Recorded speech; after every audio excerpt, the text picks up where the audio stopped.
여러분 교회 나오시는데 교회 왜 나오셨죠? 그 목사가 그것도 모르나 이런 생각이 드십니까? 뭐 하러 오셨죠? 예배 드리러 오셨습니다. 맞습니까? 예배 드리러 오셨어요. 지난 주간에 제가 말씀을 전했는데 설교 제목이 뭐였습니까? 다음 주일에 그 설교 다시 한번 더 해야 되겠습니다. 좋은 성도, 좋은 교회. 좋은 교회는 어떤 교회가 좋은 교회라 그랬죠? 열심을 가지고 차든지 뜨겁든지 해라 그랬는데 차란 말입니까? 뜨거워지란 말입니까? 열심을 내는데 어떤 데 열심을 내야 된다 그랬죠? 하나님을 사랑하고 성도들을 뜨겁게 사랑하는 열심을 내라 그랬어요. 그런데 하나님을 사랑하는 게 무엇입니까? 예배입니다. 예배. 그래서 예배 드리는 데 있어서 뜨거운 열심으로 예배 드리는 본을 보이는 성도들이 좋은 그런 성도들이 많은 교회가 좋은 교회입니다. 그렇죠? 예배 드리는데 재미도 없고 아이고 목사 오늘 또 설교 기네 빨리 안 마치나 뭐 이런 걱정하고 앉아 있으면 안 돼요. 여러분 예배에 집중할 수 있기를 주님 축복합니다. 지금 우리 예배는 누가 받으시죠? 하나님 받으십니다. 누구 앞에 우리가 있는 겁니까? 하나님 앞에 있어요. 그 하나님 앞에 예배를 드리는 거죠. 그래서 예배에 기쁨이 넘쳐야 돼요. 감동이 넘쳐야 돼요. 어떻게 예배 드릴 때 마음속이 기쁘고 즐겁습니까? 네. 주께와 엎드려 경배드립니다. 주 계신 곳엔 기쁨 가득 무엇과도 누구와도 바꿀 수 없네. 다 같이 예배드림이 기쁨 됩니다. 아멘이세요? 예배를 드리고요 기쁨이 충만하면 우리가 한 주간 또 살아가면서 힘을 얻고 그렇습니다. 사실은 지난 일주일 동안 지나면서 마음 놀랄 때가 얼마나 많아요. 그런데 하나님이 은혜 가운데 지켜주신 걸 감사합니다 하고 감사로 우리가 하나님 앞에 예배를 드립니다. 그래서 제가 예배를 이끌어가는 목사로서 인도하는 목사 하나님 앞에 예배 인도할 때에 옛날에는 종 땡땡땡 치고 다 같이 주악에 맞춰 묵상기도하면 요즘은 그래 안 하죠. 근데 제가 역사를 좀 살펴보니까 그런 게 옛날에 일제강점기에 일본 천황에게 먼저 머리 숙이고 묵상하고 그리고 하나님을 예배하도록 만드는 나는 그런 이야기입니다. 이건 좀 더 자세히 팩트를 제가 체크해 봐야 되겠습니다만은 중요한 거는 지난 한 주간 동안 세상에 놀랄 일도 많고 지진 꽝 하고 불안도 떨고 전쟁이 난리 이러면 마음이 불안한데도 누가 지켜주셨어요? 하나님 지켜주신 거 감사합니다 하고 예배당에 나올 때 제사 드리러 나온 게 아니라 우리 주님이 십자가에서 산제사를 드리신 그 주님의 피공로를 의지하고 하나님 앞에 감사로 영광을 돌리기 위해서 나온 겁니다. 구약시대는 제사 드릴 때에 염소 잡고 소 잡고 이리 가야 돼요. 그래야 죄사하기 위해서 나오는 건데 이제는 우리가 주님 앞에 나올 때 그런 동물 짐승의 피를 가지고 나온 게 아니라 주님 은혜 감사합니다. 한 주간 지켜줘서 감사합니다. 영광 받으시옵소서. 그리고 한 주간 또 출발합니다. 그래 나가는 거예요. 이런 예배의 은혜의 감동이 우리 가운데 충만하기를 주님의 축복합니다. 그런데 이런 예배의 감동이 사라져 버리면요 교회가 본질적인 이런 사명을 잃어버리면 교회 나오는 게 재미가 없고 그러면 교회 안 나오죠. 뿐만 아니라 일도 잘 안 돼요. 제가 영국에 이렇게 한 며칠 이렇게 돌아보면서 여행 가서 이렇게 보니까 기독교 유적지 탐방해가지고 가서 보니까 진짜 깜짝 놀랐어요. 분명히 예배당 모양인데 그 십자가 그 종탑 끝에 뭐가 달려 있습니까? 십자가가 없고 뭐가 있어요? 초승달 모양이 있어요. 초승달 뭐죠? 이슬람 사원이 돼버린 거예요. 한 가슴이 아파요. 왜 그렇게 됐죠? 기독교 국가라고 하는데 성공회가 그 나라 국교입니다. 그런데 왜 그래요? 영국 여왕이 교회의 머리잖아요. 교회 수장입니다. 그런데 왜 그럴까? 감동이 없어진 거예요. 예배의 기쁨이 없어진 거예요. 그러다 보니까 모여가지고 뭐 합니까? 이성만 발달해가지고 교회에서 교리 가지고 싸우고 법 가지고 싸우고 막 그러는 거예요. 그러다 보니까 사람들이 떠나버려요. 젊은이들이 떠나버려요. 왜 안 되는 거죠? 교회 와서 뭐가 없어진 거예요? 기쁨과 감동이 없어진 거예요.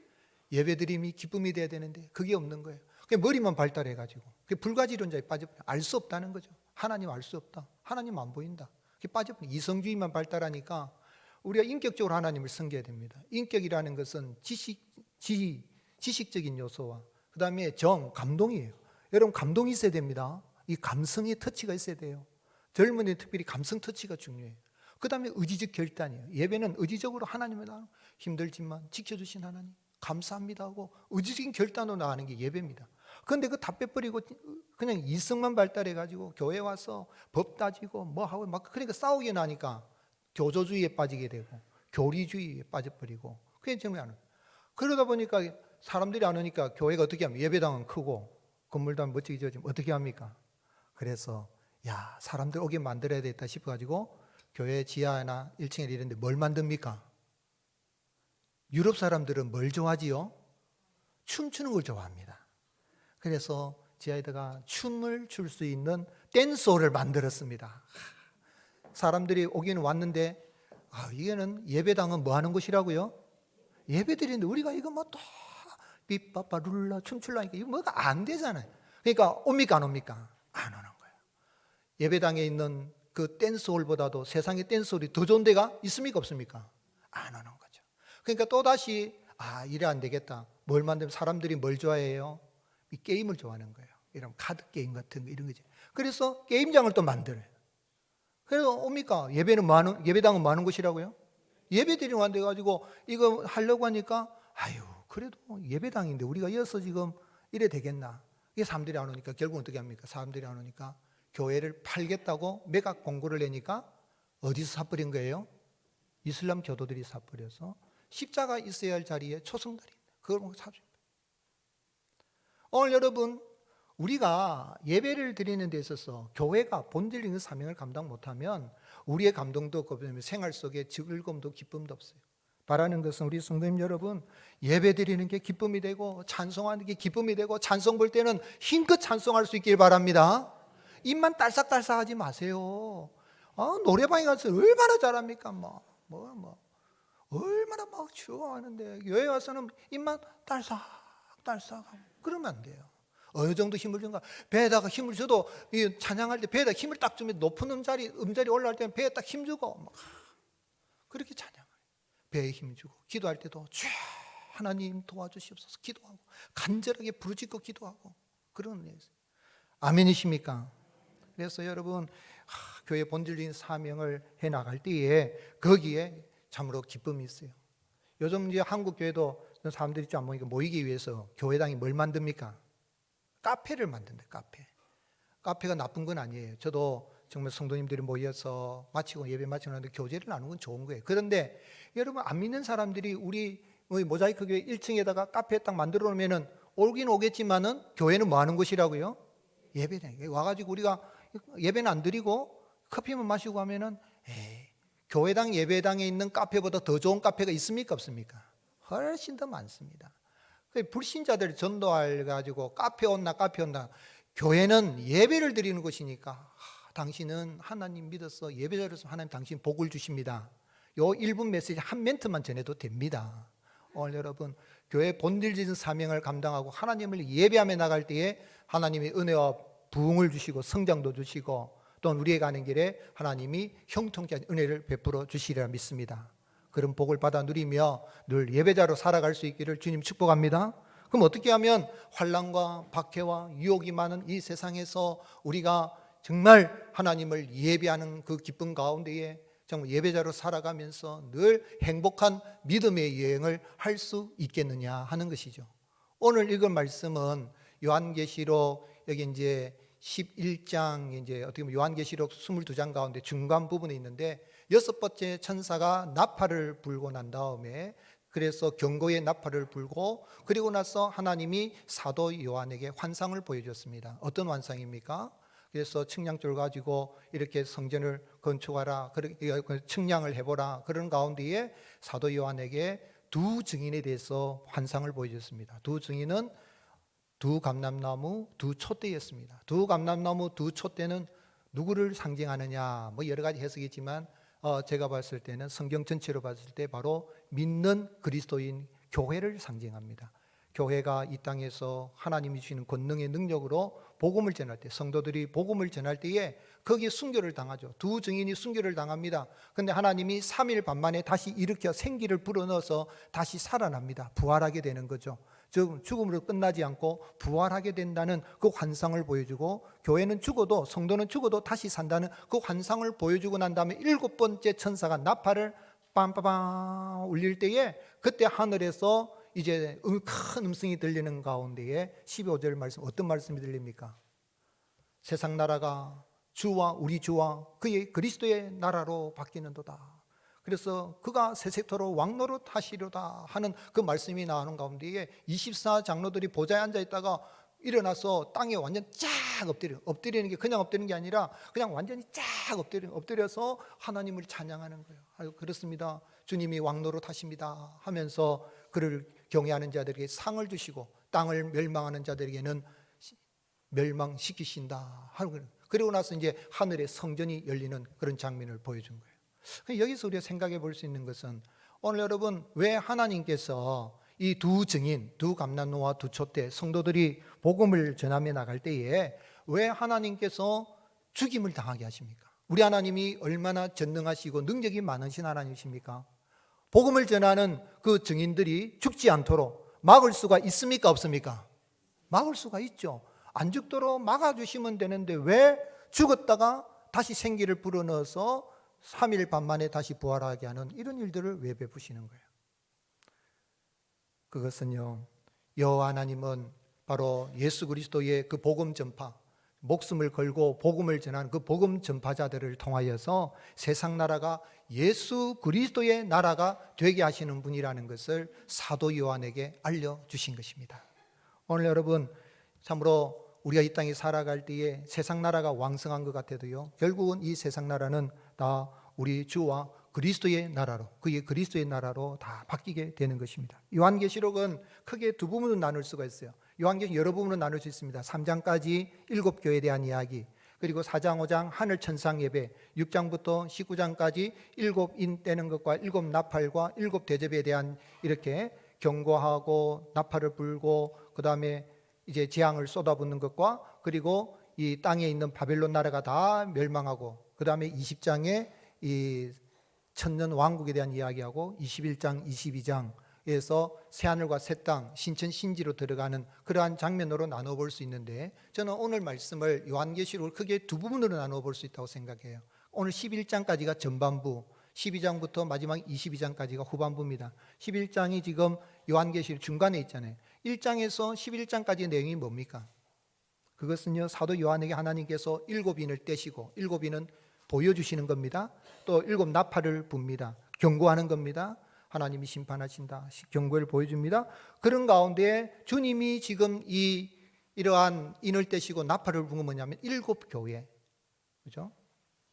에베소서, 스무나, 버가모, 두아디아, 사대, 빌라델비아, 라오디게아 교회의 7 교회를, 환난과 핍박 가운데 있는 7 교회를 위로하기 위하여서 이것을 기록을 한 겁니다. 그리고 나서 12장에서 뭐냐면 이제 7 대접이 이제 쏟아지는데, 7 대접 쏟아지는 가운데에 하나님께서 재앙을 내리시고 이제는 세상 나라가 주와 그리스도의 나라가 되도록 쭉 만드시고 세상의 바벨론 하나 멸망하고 신천 신지로 이렇게 들어가게 될 것을 이렇게 사도 요한에게 보여준 것으로 나눠볼 수 있어요. 무슨 이야기입니까? 오늘 15절 말씀 보면은 하나님은 결국은 이 성경을 기록한 목적이 뭐냐면 세상 나라가 주와 그리스도의 나라가 되도록 하기 위해서 이 성경을 기록한 목적입니다. 그래서 15절 말씀 같이 읽겠습니다. 7째 천사가 나팔을 부매 하늘에 큰 음성들이 나서 이르되 세상 나라가 우리 주와 그의 그리스도의 나라가 되어 그가 세세토록 왕노릇 하시리로다. 저는 성경의 구절들 좋아하는 구절이 많지만 저는 이 구절을 늘 매일매일 기도할 때마다 길을 걸어갈 때도 그렇고 계속해서 이 구절, 이 말씀을 묵상합니다. 그리고 세상 나라가 그의 주와 우리 주와 그의 그리스도의 나라가 되어서 우리 주님이 오셔서 세세토록 왕노릇하신 그 나라가 속히 오기를 바랍니다. 마라나타 하면 주 예수님 속히 없어서, 제 기도하는 마지막에는 마라나타 찬양을 해요. 주님 속히 어서 오시옵소서. 주님 어서 오시옵소서. 그렇게 찬양해요. 이 구절은요, 요한계시록의 핵심 구절입니다. 그리고 성경 전체 기록의 메시지의 가장 중심되는 모습이라 할 수 있어요. 무슨 그런 내용이에요. 무슨 이야기입니까? 하나님이 이 세상 나라 아담과 하와를 창조하시고 하나님의 나라가 세워졌는데 마귀가 유혹을 하여서 이제 아담과 하와를 타락시켜서 마귀 나라로 만들어져. 세상 나라는 마귀 나라입니다.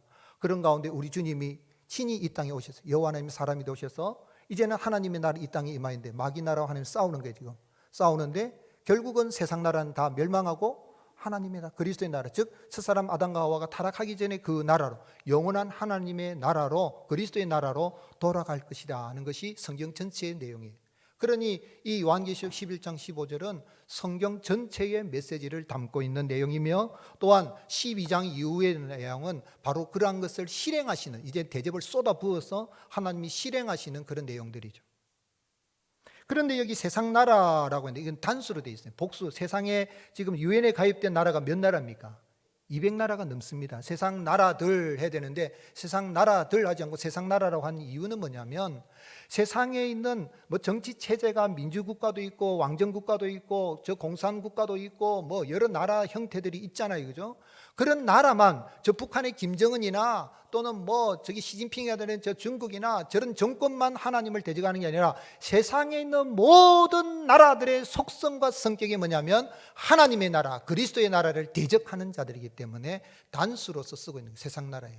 이 세상 나라는요, 대한민국도 마찬가지예요. 대한민국에도 정권 잡은 자들은 하나님의 나라를 위해서 사는 사람들이 아니고, 이 세상 나라는 그 핍박의 강도가 다를 뿐이지 세상 나라로서 하나님을 대적하고 그리스도의 나라를 대적하는 거예요. 그런데 그러한 가운데 있어서 이제 그러한 세상의 모든 나라, 마귀가 지배하고 이 공중권세 잡은 마귀가 지배한 그 나라가 우리 주님이 오심으로 말미암아 누구 나라로 바뀐다고요? 그리스도의 나라, 하나님의 나라로 다 변화가 되는 것입니다. 이런 환상을, 이러한 것을 사도행전에 보여주는 목적이 뭐예요? 초대 성도들이 에베소, 스무나, 버가모, 두아디라, 사데, 빌라델비아, 이 7개 대표되는 그 초대교회 성도들이 로마 제국에 있으면서 엄청난 환난을 당합니다. 산채로 이렇게 화형을 당하기도 하고 산채로 그냥 사자밥이 되기도 하고, 그래서 피해서 들어간 곳이 뭐니까, 로마에 가면은 카타콤베라는 곳이 지하 땅굴을 파가지고 숨어서 거기에서 300년 동안 사는 거예요. 300년 동안 살면서 신앙을 지키기 위해서 태어나서 거기서 살다가 거기 묻히는 그런 가운데 신앙을 지키고 살아갔죠. 그런 가운데에 사도 요한이 지금 반보섬에 이 도미티안 황제 때 잡혀가지고 펄펄 끓는 가마솥에 던져 넣었는데도 안 죽어요. 그냥 다시 끄집어가지고 반보섬에 유배를 보냈는데 거기에 들어가면 나올 수가 없는, 거기에서 환상을 보면서 하나님이 보여주긴 게 뭐냐면, 지금 로마 황제가, 네로 황제, 도미티안 황제 같은 황제가 이 나라를 다스리는 것 같지만 이 세상 나라, 교회뿐만 아니라 세상 나라는 누가 다스리신다고요? 우리 구주 예수 그리스도께서 다스리신다. 그러니 너희들이 환난과 핍박을 당하고 힘들고 어렵더라도 낙심하지 말고 예수 그리스도의 복음을 전파하여서 이 마귀 나라에 속해 있는 사람들의 영혼을 건져서 하나님의 나라로 인도해라. 위로하고 격려하기 위해서 요한계시록이 기록이 된 겁니다. 아멘이십니까? 이 은혜 따라서 실제로 역사 속에 그게 일어난 거예요. 로마가 얼마나 기독교인들을 박해를 했는지 진짜 잔인하게 박해했어요. 여호와는 나의 목자시니 하면서, 그래 목자 대신 주님이 오시나 한번 보자. 사자의 발톱에서 건지는 거 보자. 산채로 양의 가죽을 씌워가지고 원형 경기장에 그래 기독교인들을 몰아놓고 사자를, 굶주린 사자를 풀어가지고 다 뜯어먹게 만드는 그런 잔인한 일들을 한 게 로마였는데, 그런데 하나님이 때가 되매 313년 주 310년 콘스탄틴 황제를 통해서 밀라노 칙령을 발령. 밀라노 칙령은 뭐냐면, 이제 기독교인들도 다른 이방인들이 신을 섬기처럼 자기 신인 여호와를, 예수를 섬겨도 된다라는 허락을 받게 돼. 이제는 핍박을 안 당하는 거죠. 그래서 이제 지하에 있는 성도들이 이제 교회 땅 밖으로, 지하 밖으로 나오게 된 겁니다. 그리고 나서 60년이 지난 다음에 392년에 데오도시우스 황제, 대단한 황제입니다. 이분은 정말 신앙으로 하나님 준비된 사람이에요. 데오도시우스 황제. 이 그리스도스에 대해서든 그러한 지도, 영적인 지도를 받고 그런 가운데에 기독교를 로마 이 국교로 정하게 됩니다. 이제 바뀌게 된 거예요. 어떻게 된 거예요? 이제는 이방인들이 하나님, 여호와 하나님 말고 다른 신을 섬기다 오히려 박해를 받는 그런 일들이 일어난 것이 역사 속에 이루어졌고, 그 후에 해가 지지 않는 나라 영국이란 나라 기독교 국가입니다. 그리고 프랑스, 독일, 유럽의 많은 나라들이 기독교 국가, 기독교를 국교로 하게 돼요. 그런 가운데 지금도 어떻습니까? 세계에서 가장 이 1등 국가라고 손꼽히는 나라 어떤 나라죠? 미국이라는 나라는 기독교를 국교로 하지는 않지만 청교도들이 들어가서 신앙의 자유를 찾은 그 나라는 뭐라고 이야기합니까? 우리가 신앙하는 가운데 박해를 당했는데 꼭 예수 그리스도를 믿는 사람 아니라도 누구든지 신앙하는 건 자유가 있을 때, 그 신앙의 자유의 나라죠. 이민의 나라요, 신앙 자유의 나라, 미국의 나라. 그러나 그 정신은 기독교. 하나님께서 이 세상 나라가 주와 그리스도의 나라가 되게 하는 그러한 것들을 역사 속에 이루었고, 장차 이 세상에 있는 모든 나라, 세상 나라는 하나님께서, 우리 주님이 다스리심으로 말미암아 그리스도의 나라로 다 변화되는 역사가 일어나게 될 것입니다. 그걸 바라보며 지금도 이루어지고 있어요. 내가 예수님 복음을 전파하면요, 안 믿는 사람 마귀의 나라에 있는데, 귀신의 나라에 있는데 그 사람이 어느 나라로 옮겨지는 거예요? 하나님의 나라, 그리스도의 나라로 옮겨지게 되는 것입니다. 그래서 복음 전파가 중요한 거죠. 그래서 보좌의 이러한 이 환상을 17절 말씀에 이러한 환상, 이런 음성을 듣는 가운데 24장로들도 자리에 앉아있다 보좌에다 엎드려가지고 하면서 17절에 이르시되 감사옵나니 옛적에도 계셨고 지금도 계신 주 하나님 곧 전능하시니여 친히 큰 권능을 잡으시고 뭐 하시리로다? 왕노릇 하시리로다. 우리 주님이 만왕의 왕이시오 만주의 주가 되셔서 교회만 다스리는 것이 아니라 세상 모든 나라도 다스리시고 세상 나라가 주와 그리스도의 나라가 되게 하시는 그런 역사를 일으켜 가시는 것입니다. 그래서 예수님께서 이 땅에 오셔서 친히 사람이 오셨습니다. 전에도 계셨고 말씀으로 계신 주님, 그리고 그 주님이 친히 사람의 몸을 입고 오셔서 귀신들을 내쫓습니다. 왜 귀신을 쫓아냅니까? 귀신의 나라에 잡힌 사람들을 하나님의 나라로 옮기기 위해서. 이런 귀신은 실체입니다. 이런 밤에 잠자는 꿈자리가 이상하면 기도하십시오. 기도하시기 바랍니다. 귀신은 꿈의 세계에 들어오고 생각 속에 들어오고 우리의 생활 속에 귀신은 자꾸 말이 힘들게 해요. 그 실체입니다. 그냥 상상의 존재가 아닙니다. 실체입니다. 그렇기 때문에 우리가 성령을 사로잡힌 사람은 그런 귀신이 우리가 범접하지 못한, 예수님이 귀신을 쫓아내서, 그러니까 율법주의에 사로잡힌 사람들이, 바리새인들이 뭐라고 합니까? 네가 귀신의 왕 바알세불을 집혀가지고 지금 귀신 쫓아낸다 그러니 예수님 뭐라고 말씀하셨어요? 마태복음 12장 28절 그러나 내가 하나님의 성령을 힘입어 귀신을 쫓아내는 것이면 하나님의 나라가 이미 너희에게 임하였느니라. 아멘이십니까? 예수님 오셔서 오늘 여러분 예수 그리스도를 믿는 그리스도인들이 들어가면 귀신은 저절로 떠나가게 될 줄로 믿습니다. 귀신은 건들지도 못해요. 그렇게 주님은 이 땅에 하나님의 나라가 임하게 하셨고, 그리고 제자들에게 예수님은 말씀하시고 친히 다니시면서 뭐 하셨어요? 예수님은 친히 다니시면서 복음을 전파. 내가 뭐 하러 왔느냐 했습니까? 내가 전도하러 왔다 그랬어요. 뭘 전도합니까? 하나님 나라 복음을 전파하는 거예요. 마가복음 1장 14절 요한이 잡힌 후 예수께서 갈릴리에 오셔서 하나님의 복음을 전파하여 이르시되 때가 찼고 하나님의 나라가 가까이 왔으니 어떻게 하라고요? 회개하고 복음을 믿으라. 누구든지 회개하고 복음을 믿으면 하나님의 나라, 그리스도의 나라를 소유하게 되고 이 땅에서 믿는 순간에 이 복음의 증인으로 나서게 되는 것입니다. 그래서 여러분 복음이 전파되면 사람들이 아이고야, 나 우리 같은 사람도 교회 가도 돼요, 이런 일이 일어납니다. 아멘이십니까? 왜냐하면 와, 저기 하니까 너무 좋은 것 같아, 우리도 가고 싶다. 미국 가고 싶은 사람이 불법 체류자 돼도 막 미국 들어가려고 그러잖아요. 코리안 드림 꿈꾸고 동남아시아 사람들은 한국에 막 들어오려고 그러잖아요. 우리는 잡아서 막 추방시키려고 그러고 하는데 이 나라가 살기 좋네. 하나님의 나라가 좋으니까 복음이 전파되면 그리로 들어온다. 누가복음 16장 16절 율법과 선지자는 요한의 때까지요 그부터는 하나님 나라의 복음이 전파되어 사람마다 그리로 뭐하느니라? 침입하는 거. 막 들어오고 싶어가지고. 오늘 여러분 우리 한국 사회가, 한국 국가가 부흥하는 나라가 되고 하나님의 나라로 되면 사람들이 아이고 저 같은 사람도 교회 가도 돼요? 제가 예수님 믿었을 때는 이런 이야기를 하면, 전도하러 나가면 아이고 나 같은 사람도 교회 가도 됩니까? 요즘은 전도하면 뭐라 해야 돼요? 사람들이 픽픽 거린다. 오늘 여러분 하나님이 큰 은혜 주셔서 복음의 문이 활짝 열리고 많은 사람들이 교회에 들어오고 이 교회가 하나님의 나라, 그리스도의 나라 되어서 하나님 앞에 예배하는 자로 세워지는, 하나님의 나라가 왕성히 세워지는, 세상 나라가 그리스도의 나라로 변화되는 그런 아름다운 역사가 일어날 수 있기를 예수님이 축복합니다. C.S. 루이스는 유명한 분이에요. 이분은 이 여러 가지 참 좋은 귀한 글들을 많이 쓰는데 그분이 자기의 어떤 신앙 고백적인 자서전을 쓴 책이 있어요. 그게 뭐냐면 예기치 못한 기쁨이라 그랬어요. 예기치 못했는데 어느 날 주님이 찾아오신 거예요. 날마다 불가지론자로서 하나님 있는지 알 수 없다, 천국 있는지 알 수 없다, 죽어봐야 된다 이렇게 생각했는데 불가지론자, 알 수 없다는 거죠. 그렇죠? 교회 다니면서 아마 뭐 하나님이 어디 있어? 죽어봐야 알지. 목사 당신은 죽어봤나? 천국 있는 거 가봤나? 이렇게 많은 사람 혹 있을지도 몰라요. 한 사람도 없기를 주님 축복합니다. 그런데 이분이 예수님을 만난 거예요. 어느 날 버스를 타고 가다가 고백을 막 기록을 읽어보면 너무 재밌어요.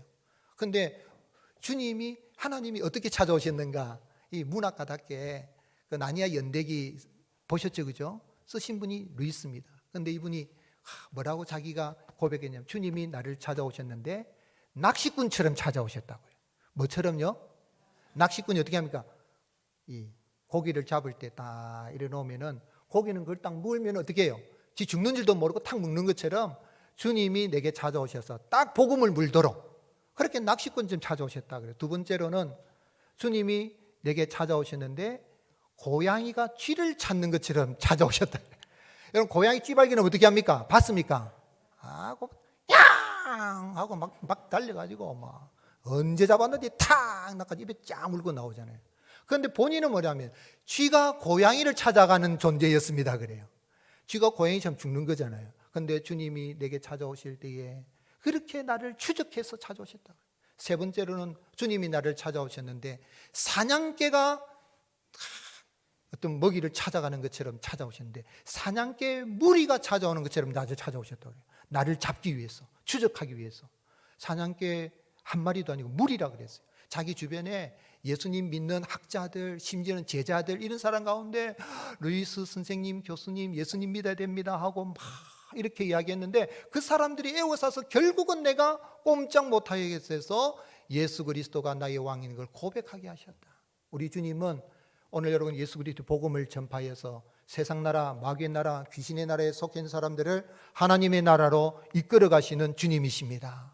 그렇게 여러분 찾아오신 거예요. 내가 교회 오고 싶어서 온 것 같이 아닙니다. 주님이 루이스 선생님을 찾아서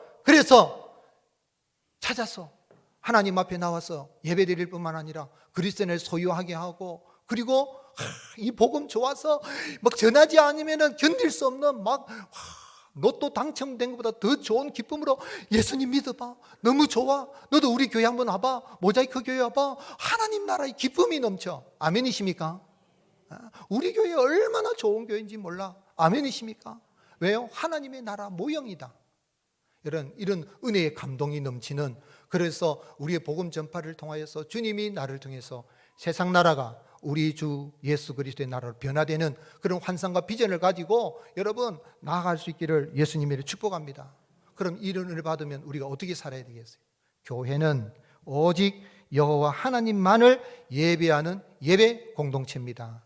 한번 따라하십니다. 교회는 오직 여호와 하나님만을 경배하는 예배 공동체입니다. 교회는 뭐 하는 곳이라고요?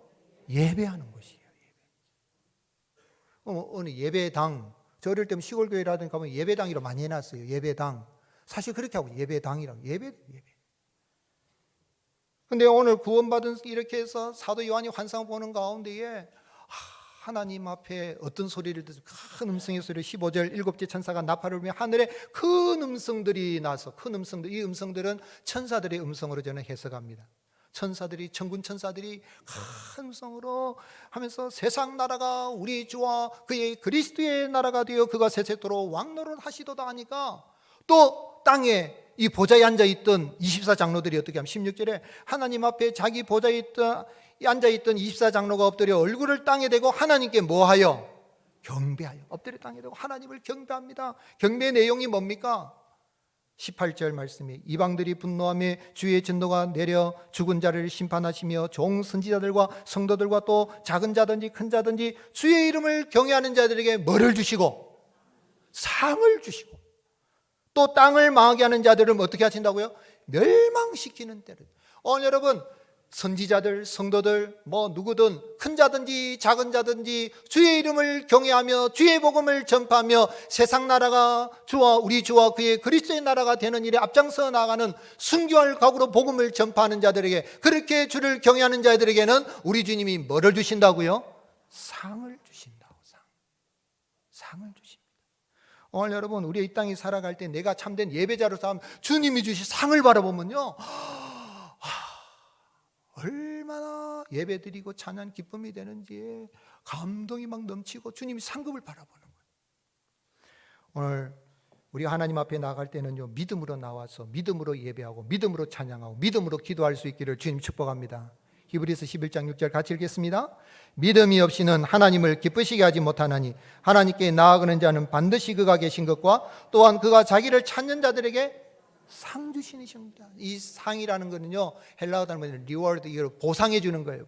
뭐 해 주신다고요? 보상해 주. 네가 그래 두 증인으로서 복음을 전하다가 죽을 그 순교를 당하였느냐? 그렇다면 내가 너희를 생기를 부른 다시 살리고 생명을 줄 뿐만 아니라 새하늘과 새 땅, 죽음도 없고 아픔도 없고 사망 곡하는 곳이 없는 그 생명나무 생명수 강가 흐르는 그곳으로 너를 인도하여 드리리라. 상을 주시는 거예요. 이 상을 기대하면요, 얼마나. 그래서 주님 앞에 나와 예배드릴 때 정말 주님 찬양하고 감동하고 기뻐요. 여러분, 찬양할 때는요, 찬양이 예배입니다. 따라하시죠. 찬양이 예배입니다. 사실은요, 찬양인들은 누가 있는 목사가 해야 돼요. 왜냐하면 영적인 은혜가 있으니. 이거 세상 노래하고 다르잖아요. 근데 은사가 있는 찬양대 대원들이나 이런 분들이 있으니까 우리 당에서 이제 목사의 직무 9가지 중에 첫 번째 하나가 뭐냐면 찬양을 인도하는 거예요. 예배의 5대 요소를 목사가 집례하는데 그중에 찬양은 목사가 해야 돼요. 그래서 제가 유럽의 목사님들, 제가 군에 있을 때 이 미군 목사님들을 만나보면요, 대부분 다 피아노를 칠 줄 알아요. 이 찬송가를, 저는 안 믿는 거 잘 알아요. 근데 피아노를 제가 좀 바이엘도 배우고 했지만은, 근데 이제 은사가 아닌 사람이 하지만은, 이 뭐냐면 찬양을 하나님 앞에 온전히 다 준비된 찬양으로 하나님을 예배하는 거예요. 찬양이 예배예요. 24장로들이 그리 찬양하고 나가는 거죠. 18절 말씀에 하나님이 상을 주신다 그랬는데, 오늘 우리 이 땅에 살아갈 때에 주님이 내가 예배하고 나갈 때 얘기해 주실 상을 주신다는 걸 알고 그 기쁨에 나갈 수 있기를 바라고, 또한 이 하나님 앞에 내가 정말 예배자로서 서려고 하면 하늘 성전이 열리는 걸 봐야 돼요. 19절 말씀 같이 읽겠습니다. 이에 하늘에 있는 하나님의 성전이 열리니 성전 안에 하나님의 언약궤가 보이며 또 번개와 음성들과 우레와 지진과 큰 우박이 있더라. 여러분, 우리 모자이크교회가 하늘 성전의 모형이 될 수 있기를 주님 축복합니다. 이곳에 와서 예배를 드릴 때 계시록 4장 5장에 반복적으로 나옵니다. 반복적으로 나와요. 4장 10절에 보면 24장로들이 본자에 앉으신 앞에 엎드려 세세에 살아계시는 이에게 경배하고 자기의 관을 보좌에 엎드리며, 7교회에 대한 이야기하고 바로 4장 5장에 24장로들이 경배하는 나오죠. 또 넘어가서 15장 4절에 주여 누가 주의 이름을 두려워하지 아니하며 영화롭게 하지 아니하리까 오직 주만 거룩하니이다. 주의 의로우신 일이 나타나며 만국이 와서 주께 경배하리이다. 그리고 넘어가서 이제는 7인을 떼시고 7나팔을 불고 7대접을 쏟고 난 다음에 하나님이 이제는 모든 세상의 바벨론 세상 나라를 멸하시고 새하늘 새 땅이 임하기 전에, 이제 천년왕국에 들어가기 전에 이제 언일량의 혼인잔치에 들어가는데, 거기에 역시 또 24장로와 생물이 노래를 합니다. 요한계 19장 4절 5절 천천히 같이 읽겠습니다. 시작. 또 24장로와 네 생물이 엎드려 보좌에 앉으신 하나님께 경배하여 이르되 아멘 할렐루야 하니 보좌에서 음성이 나서 이르되 하나님의 종들 곧 그를 경하는 너희들아 작은 자나 큰 자나 다 우리 하나님께 찬송하라. 교회는 뭐 하는 곳이라고요? 예배드리는 거예요. 교회는 예배당입니다. 예배드리는 게 본질의 목적입니다. 예배 외에 다른 거 할 수도 있지만 그거는 부수적인 것입니다. 예배를 드리는, 오늘 여러분 하나님 앞에 찬송으로 예배를 드리는 우리 주님 영광 받으시고 우리에게 가는 길 은혜와 복을 주시리라 믿습니다. 지금도 주님은 예배하는 자를 찾으신다라고 이 수가성 여인에게 하신 말씀 그대로 말씀하고 있어요. 요한복음 4장 23절에 아버지께 참되게 예배하는 자들은 영과 진리로 예배할 때가 오나니 곧 이때라 아버지께서는 자기에게 예배하는 자들을 찾으시느니라. 하나님은 영이시니 예배하는 자 영과 진리로 예배할지니라. 여러분, 예배드림이 기쁨이 될 수 있기를 지금 축복합니다. 내가 예배자가 되고 내가 복음을 전하여서 참 세상 나라 주와 그리스도에 나가게 하시는 그 하나님을 예배한 자를 세워갈 수 있기 바랍니다. 그러면 의식적인 예배에 감동받고 은혜 받을 뿐만 아니라 삶 속에서 예배를 드려요. 삶의 예배. 그 예수님 믿는 사람 삶을 보고 야, 너 보니까 진짜 하나님 살아계신 거 알 수 있을 것 같아. 나도 예배당에 가면 안 될까? 아멘이십니까? 로마서 12장 1절 그러므로 형제들아 내가 하나님의 모든 자비하심으로 너희를 권하노니 너희 몸을 하나님이 기뻐하시는 거룩한 산 제물로 드리라. 이는 너희가 드릴 영적 예배니라. 의식적 예배에서도 감동이 있고 삶의 예배로 하나님 영광을 드러내고, 그래서 우리가 하는 것에 세상 나라가 주와 그리스도의 나라가 변화되는 그런 역사도 경험하고, 환난과 핍박과 유혹이 많은 세상에서 주님이 이루어진 그 은혜를 따라 늘 감사가 넘치는 승리하는 삶을 살아가는 저와 여러분이 되시기를 예수님의 이름으로 축복합니다.